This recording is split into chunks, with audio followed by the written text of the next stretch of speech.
Hello, tada! Hi guys, good morning, good afternoon, good evening. Welcome to SMC with Arewa. My name is Arewa and I welcome you to my channel. If you are new, kindly click on that subscribe button and don't forget to on your notification bell so you can get notified whenever I drop a new video so you can come and check it out. Also, this is a Yoruba and English channel, so méjèèjì ni mo máa sọ papọ̀ ní ibi báyìí. Thank you so much guys for joining me once again today. Thank you for your love. Thank you for coming back to this channel. Don't forget to follow my two other channels, History with Arewa and Intimacy with Arewa. Check out Intimacy with Arewa for all the headline news and some headline news that I'm not gonna, do a mebo on this main channel. So I'm gonna put that in Intimacy with Arewa. Thank you so much, guys, for joining me once again today. Thank you for your love. Thank you for always coming back to this channel. I really appreciate every single one of you out there. For any advert, support, donation, or for any discussion whatsoever, my contact is going to be down below in the description box. And I'm also going to leave it lying around in the comment section area. Thank you so much, guys, for joining me once again. Thank you for your love. So, guys, let's move on. On today's episode of SMC with Arewa, kéde o, kékulé kó gbọ́ kó sọ fún toko, ẹ bá wa wá nǹkan fìdílé. Lórí ètò lénìí, I'm sure we've all seen the news of the warrant of arrest of Abba Kyari, Super Cop Abba Kyari, the DCP Abba Kyari, concerning the link between him and Hush Puppy. Gbogbo la mọ̀ ẹni tí ó ń jẹ́ Hush Puppy, the notorious Hush Puppy. Oyè yín. Àfi bí Hush Puppy ṣe bẹ̀rẹ̀ sí ní máa nẹ́mu orúkọ gbogbo àwọn associates ẹ̀ ó lágbára o. Àti ẹ̀rí gbọ́ wípé he mentioned or he allegedly mentioned Linda Ikeji, Dino Melaye, Saraki and many others. Ó lágbára o. On the warrant of arrest of Abba Kyari, the Super Cop Abba Kyari, their Northerners did a protest in American Embassy in Abuja against the arrest of their Super Cop Abba Kyari. The funniest thing about this Abba Kyari and Hush Puppy is, in the moment, in the mood of Abba Kyari trying to debunk, trying to exonerate himself, irọ́ tó payọ̀ tiẹ̀ wọlé, he said there was a time Hush Puppy contacted his office that a threat to life, he should arrest one Chibozie guy. He arrested the guy. Later on, he got to know that there was a deal between Hush Puppy and the guy, and it was a false rumor, false rumor. No, later on, he checked out his social media pictures in Hush Puppy and told Abba Kyari, I like your native dresses, I want to get some. And then Abba Kyari Super Cop introduced a tailor to Hush Puppy. Hush Puppy sent an amount of 300,000 naira for the native dresses, lace àbí Ankara àti àwọn fìlà Hausa tó máa ń dé sórí yẹn. Ó ní nǹkan tí Hush Puppy rà ní ìgbà òun nìyẹn, pé native dress òun ìyẹn Super Cop Abba Kyari di tailor ọ̀sán gangan. Abẹ́rẹ́ pé funny, irọ́ yóò tiẹ̀ wọlé. Wọ́n bá sọ fún in fact bókù bá kú ilẹ̀ tí wọ́n bá sọ irú irọ́ yẹn fún ajídìde pé kí ló ń jẹ́ bẹ́ẹ̀. Nígbà tí Super Cop DCP odidi DCP ló bá di tailor ọ̀sán gangan. Abẹ́rẹ́ pé funny, ó lágbára gidi, ó lẹ́tìkẹ́ni. Lọ́rọ̀ kan, Hush Puppy is going down and is making sure that he's not going down alone. Ó ti ń dárúkọ gbogbo àwọn associates ẹ̀. Fíìmù yẹn ṣẹ̀ṣẹ̀ bẹ̀rẹ̀ ni, ó ń lọ náà ni. Let's move on. Concerning the issue of yẹn olóyè, mo fẹ́ sọ eléyìí ní Yorùbá, ẹ má bínú tẹ́ bá gbọ́ Yorùbá. Lórí ti issue olóyè Sunday Igboho from a reliable source, gẹ́gẹ́ bọ́n ṣe máa ń sọ reliable, mi ò confirm ọ̀rọ̀ tí n fẹ́ sọ yìí o, ṣùgbọ́n bí àwọn tó ń send wọ́n ní reliable source náà ni. A gbọ́ wípé olóyè Sunday Igboho sí nínú prison o, wọ́n sínú ọgbà ẹ̀wọ̀n ní Benin o. Wọ́n ní wọ́n wà ní house arrest by the French national to seek asylum. Bọ́yẹ̀ kọ́ mo ṣe kà yẹn.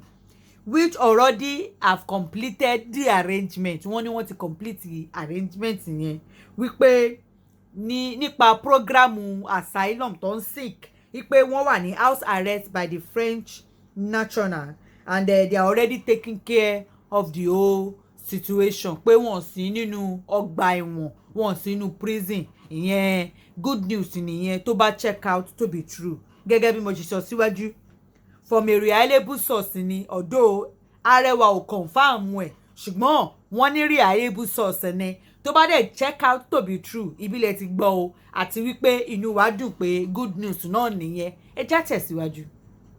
Saraki is being held by the EFCC on the new corruption of charges. The same Saraki tí wọ́n sọ pé allegedly Hushpuppi gan ó dá orúkọ rẹ̀ fún FBI. But one thing I know about the FBI for is that wọn kàn tiẹ̀ ní gbẹ́nu wọn bọ́ta pé wọ́n fẹ́ lọ máa warrant of arrest ìyẹn Super Cop Abba Kyari tán kọ́kọ́ gbé bọ́ta yẹn. Mo shock pé wọ́n ti ṣe investigation wọn dáadáa. Wọ́n ń ṣe Nàìjíríà tán kọ́ máa ń bẹ̀bẹ̀ scout. Wọ́n ń ṣe Nàìjíríà tán máa bẹ̀bẹ̀ scout. Abba Kyari tó bá fẹ́ lọ fọ́ra ẹ mọ́ tètè gbé plane kó gba Amẹ́ríkà lọ. Àbí wọ́n tẹ̀lé àwọn FBI gan ti dé sí Nàìjíríà. Wọ́n journey yẹn wọ́n fi jẹ́ kó rọrùn fún ẹni. Super Cop Taylor Abba Kyari. Lórí ti Saraki wọ́n ní EFCC Nàìjíríà ti gbé ọ̀gágun ìyẹn gbajúgbajà Saraki former governor Kwara State. Wọ́n ní allegedly pé Hushpuppi náà dárúkọ tiẹ̀ bóyá àwọn FBI wọ́n sì ń ṣe investigation tí wọ́n lọ́wọ́ ni kọ́ àwọn yẹn tó ṣíwèé kan EFCC ti ṣíwèé kan ní Nàìjíríà. Ẹ jẹ́ ká tẹ̀síwájú o. Concerning the awuyewuye lórí Tinubu that some are saying he's dead, some are saying he's sick, some are even saying confirmed pé ó ti kú, some are saying he's not dead. Well, the leadership, according to the media aid advisor Tunde Rahman, he said via a statement, said the APC leader is out of the country undergoing a surgical operation. Although Rahman confirmed that his boss is not in the country at the moment, he, however, said, contrary to some rumors, that Tinubu does not have any medical problem that requires hospitalization. Gẹ́gẹ́ bí rumors tó ń gbé káàkiri that ìyẹn Tinubu is dead. Some are saying he's dead. Although another rumor is saying he's sick, seriously sick. Tí wọ́n ti tó wà ní Maryland àbí Chicago. I think it's in Maryland ní America undergoing medical in the US. Yes, in the US undergoing some medical attention in the US. Or his aide said it's a lie that although he was sick, but contrary to the rumor, ipe sickness ò require débi pé wọ́n fẹ́ hospitalize ní hospital. So àwọn tó ní ó kú o, àwọn tó ní ó sick o, wọ́n ṣá ló wà l'Amẹ́ríkà o, àwọn kan dẹ̀ ní ó ti kú o, ju gbogbo ẹ̀ lọ, whichever one it is. Nǹkan tó bá ń yè mí lẹ́nu pé ni pé ẹ wá o. Sitting president is in London hospital.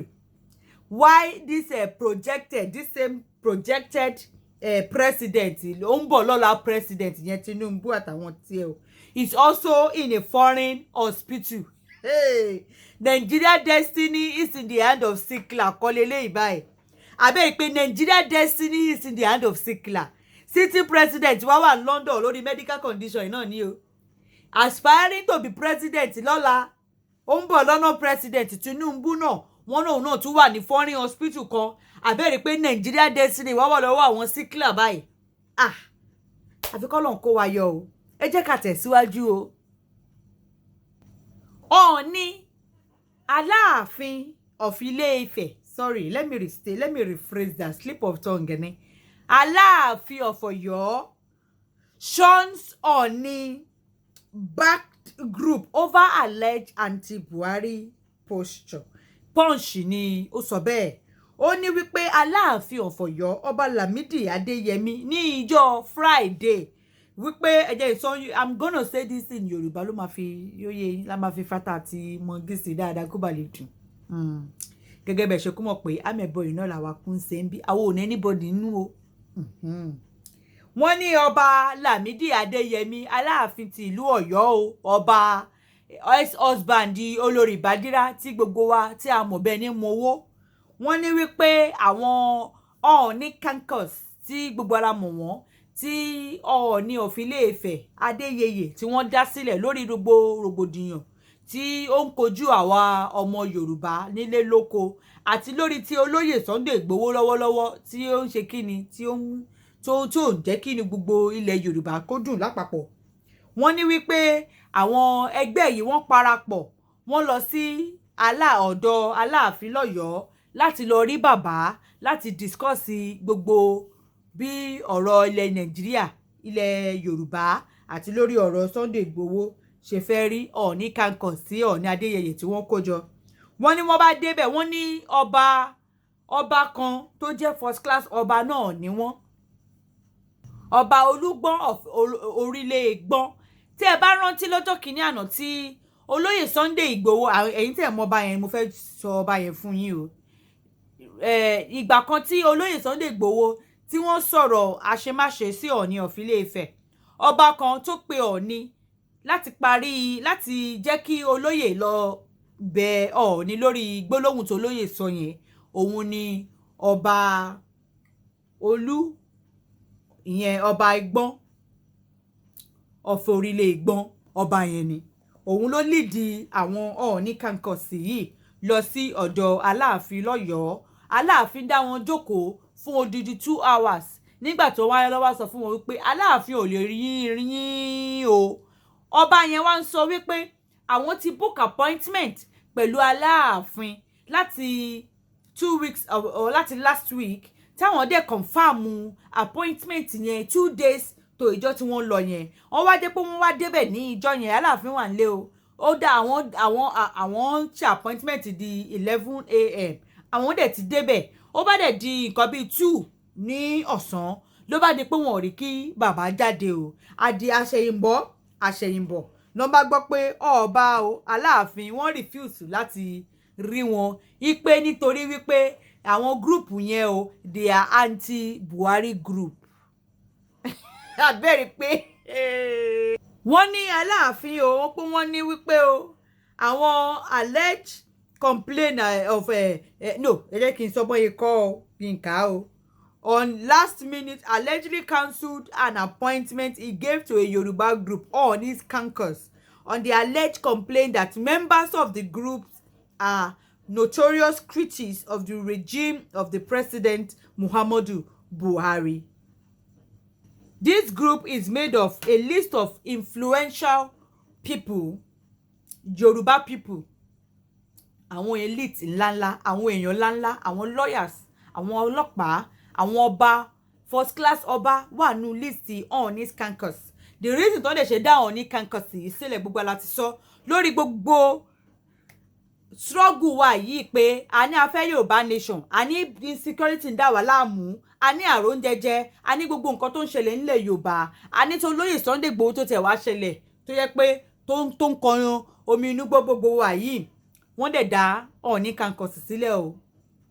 Wọ́n dẹ̀ gbé lọ gẹ́gẹ́ bí first class ọba náà pé bàbá Aláàfin báwo ni nǹkan ṣe ọ̀rọ̀ yìí sí o, kí wọ́n jọ jíròrò. Wọ́n ní Aláàfin bá ní o àwọn tó ń kóra wọn jẹun yẹn àwọn Ọọ̀ni kankos yẹn pé they are critics of the anti-Buhari regime.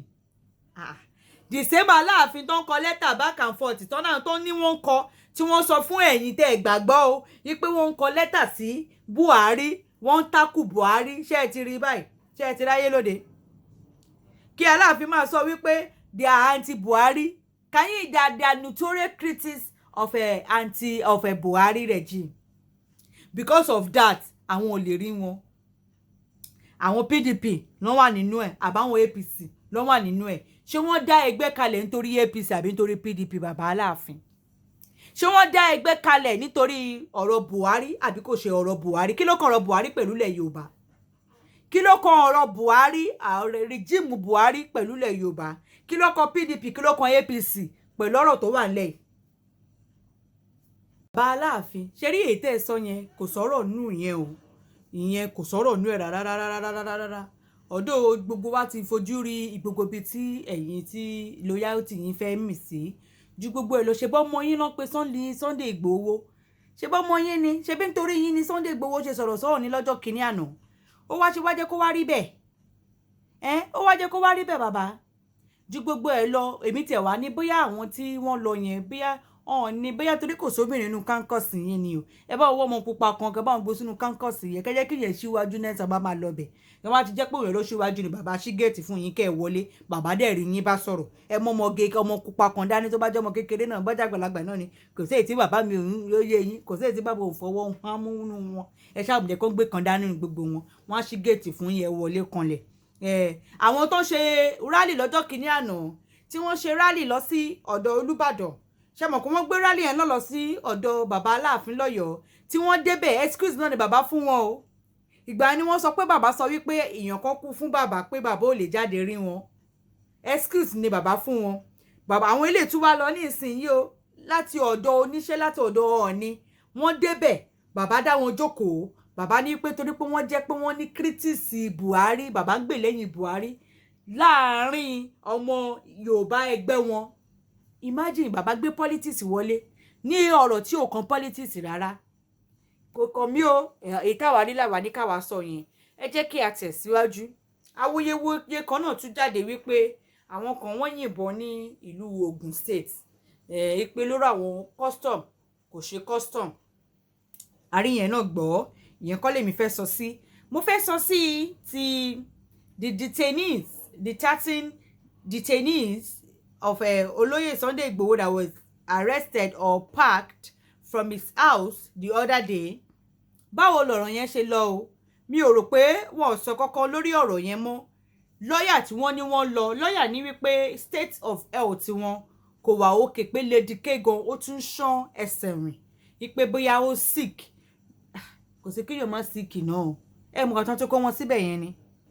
Ìtọ́jú wo ni ó fẹ́ tọ́jú?